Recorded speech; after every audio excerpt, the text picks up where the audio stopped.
Hello everybody, it is your baby boomer Kittee Lane from the Peninsula in Virginia, back with another Create and Relate. Um, Feeling a little perplexed. Some of you may recognize these colors. This that I'm starting with is Red Heart All-in-One Flower Power in the colorway of Cherry Blossom.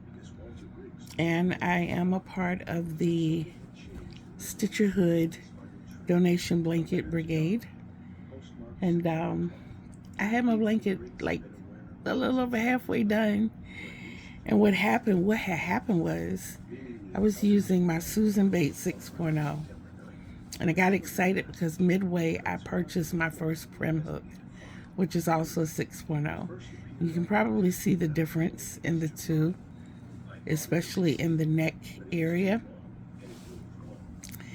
And because I wasn't paying attention as I was crocheting, I crocheted a lot of it interchanging the hooks, which made my ends do the little snaky dance. Not cool, not for a donation. If it were for me, or something I was just playing around with, that would have been different, but this is special. So I've done my foundation row, and I'm gonna work for a little while on my creation.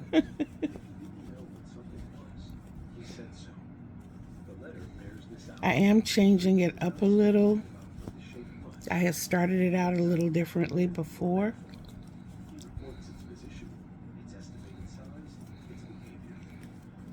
But I have to keeping in mind that these blankets are going to Dallas, Texas. And even though they had a cold winter this year, that's not the norm for them. I'm going to try to keep this in frame. Forgive me if it goes a little here, there, and everywhere. I am seated in a different position. The camera's in a different position. Everything is new. Not new, different. Everything is different. I need to put a circle right here to say, keep your hands right here.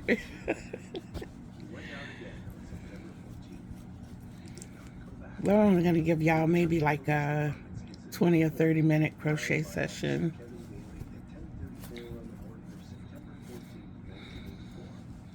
And just to show you, I literally frogged this back. The other two colors that I'm going to be using are Mainstay's white and red. And forgive what you are hearing in the background. I'm very much into cryptids. And I was looking at a documentary about mermaids. So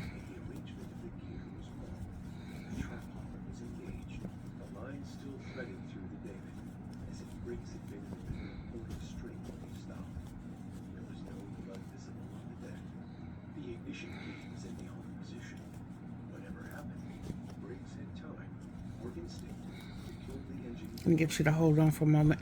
Hands kind of dry. Just in case you want to know what I'm using on my hands, I love Bath and Body Works.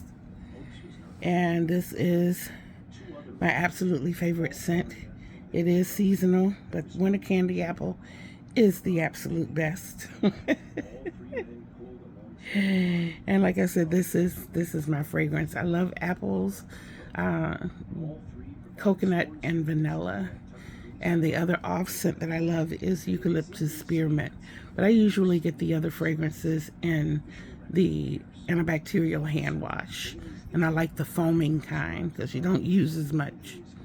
And it lasts longer. And the scent is really good. And you know, with it being antibacterial, that it's good. Be back. Okay, guys, I'm back. I thank you for your patience. I am, after this week, I don't know about the rest of this week. I'm going to try, but starting on Sunday, I am going to try to give you daily updates on how this blanket is coming along. I'm making it the main focus.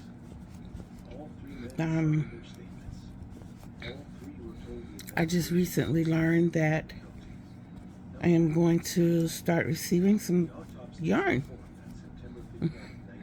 because of the fact that I make donation blankets. So I think it's only fitting that I get this done.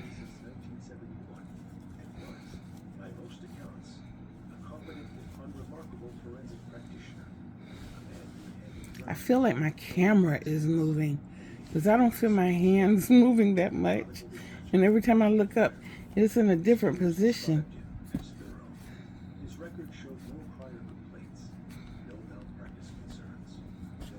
I need a yarn bowl. That's what I need. And you know what? I know what I'll do. I'll put that on the list of things to make. I'm going to make me a yarn bowl. I made a couple, but they're packed away. And then I made a couple before that, and I gave them away. So I've got to... I got to make me one.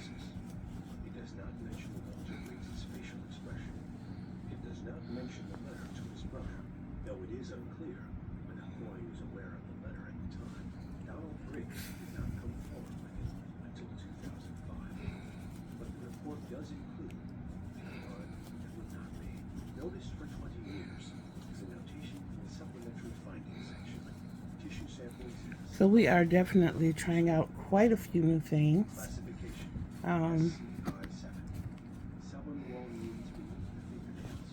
Like for instance, a lot of you know that I have been pretty much confined to the bed. And I told myself, I'm going to sit in the chair tonight.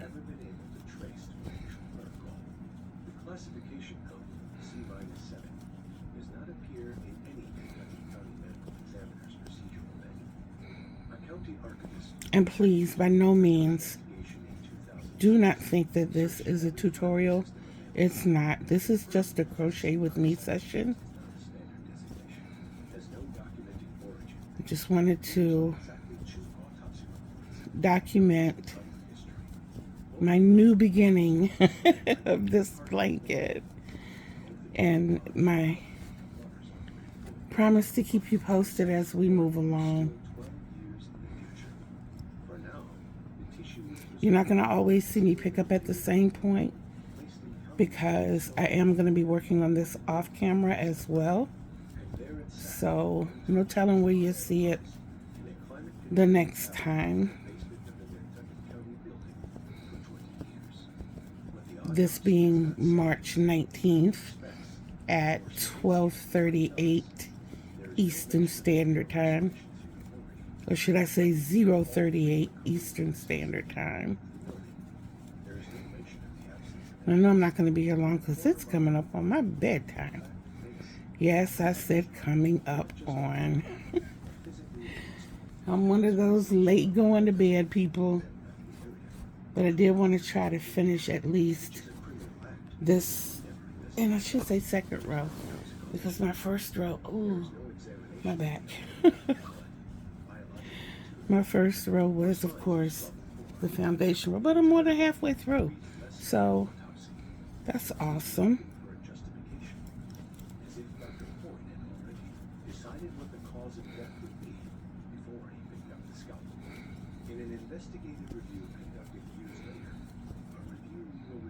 One day I'll take you through my design process.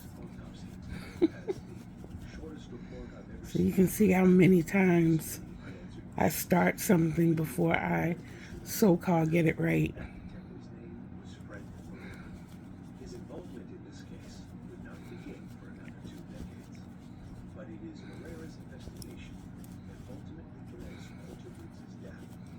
Before I go too far, I want to check my work, making sure that I'm skipping two. I'm doing the chain two, but I'm only skipping one here in the beginning, and then every other one should be skipping two. See, this is why I have to keep frogging. That's only one. I know a lot of you said, well, maybe you can make up for it. No.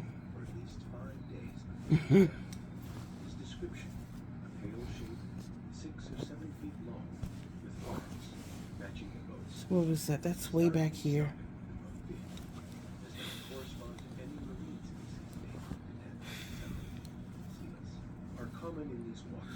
Well, there goes the almost done with this row. I'm glad I didn't get all the way to the end, because then I'd have been frustrated because my stitch count wouldn't have been right. Okay, let's try this again.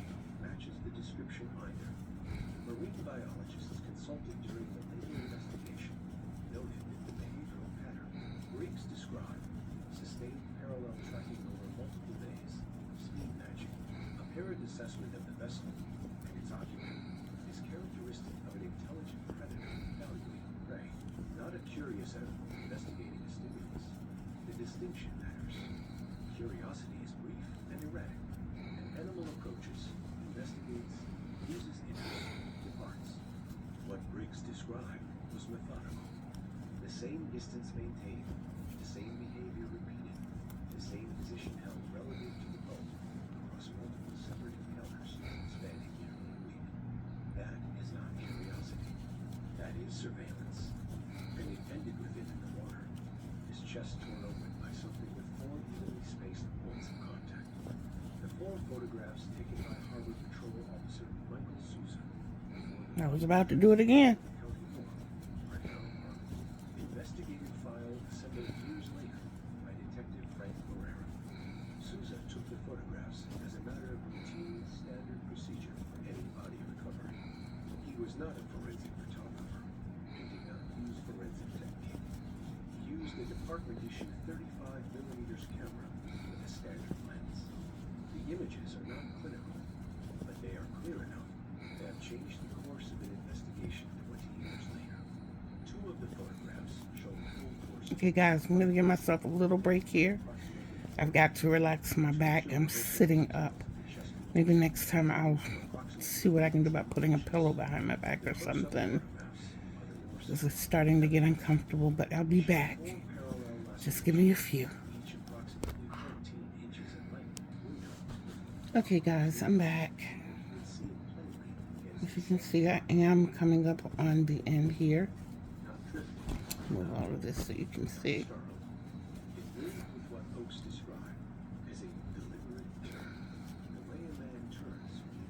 I got so much going on right now. I'm getting cramps in my legs. I gave the back a little break. We'll go at this for just a few more minutes. The next row is an easy row. It's just half double crochet all the way across. See, this is where my count would have been off. I need 3 more stitches, and at the ends is where I skip 1 and then do my 2 out. So that's chain 1, skip 1, and then double crochet. I got my 2 double crochet, and as you know, I start my rows building. Well, this is the half double crochet, so I'm not building. I'm just doing half double crochets. Now in this one, I'm not skipping anything because I don't have any design elements to go over, but you'll see the difference as we work it. I'm actually going to be designing this one a little different than what I was doing. On this one, on this row, it's just half double crochet all the way across. So every stitch gets a half double crochet. And before I end, I want to kind of show you guys something and where it came in handy. So a lot of people don't really care for using stitch markers. You know, some of us more experienced ones say that it's too time consuming to stop and put a stitch marker in. Let me show you where it was handy. When I did my row coming up. When I got right here, I realized my second stitch of my 2 double crochets was in the same stitch with the stitch marker. But as I was going down, I was mindlessly crocheting, going down. When I got further down, I'm like, wait a minute, I'm not quite reaching the stitch marker yet. Those stitches were going here and here. But I remembered that second stitch going into the stitch marker, which is what made me go back. But if the stitch marker had not been there, I might have had a little difficulty figuring out where I was. So it's a lot more than just counting or securing your row. Like when I finish for the day, when I get ready to put this up, I will take a stitch marker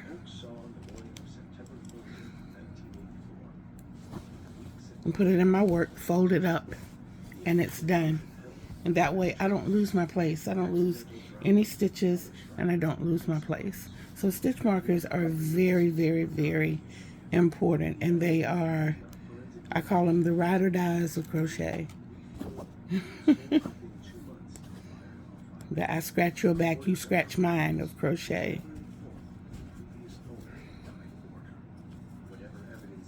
If you're interested in the possibility of working one of these with me, this is going to be for a queen size bed. I have not measured it completely.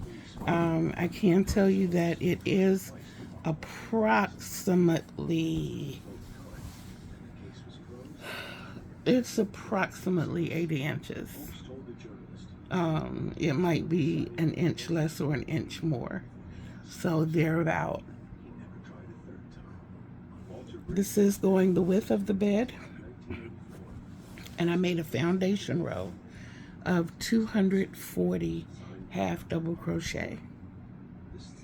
When I got to the end, I built my double crochet, which is the stackable singles, one single crochet on top of another, and then I put another one right beside it. It's going to read backwards the same way, so I can show you this.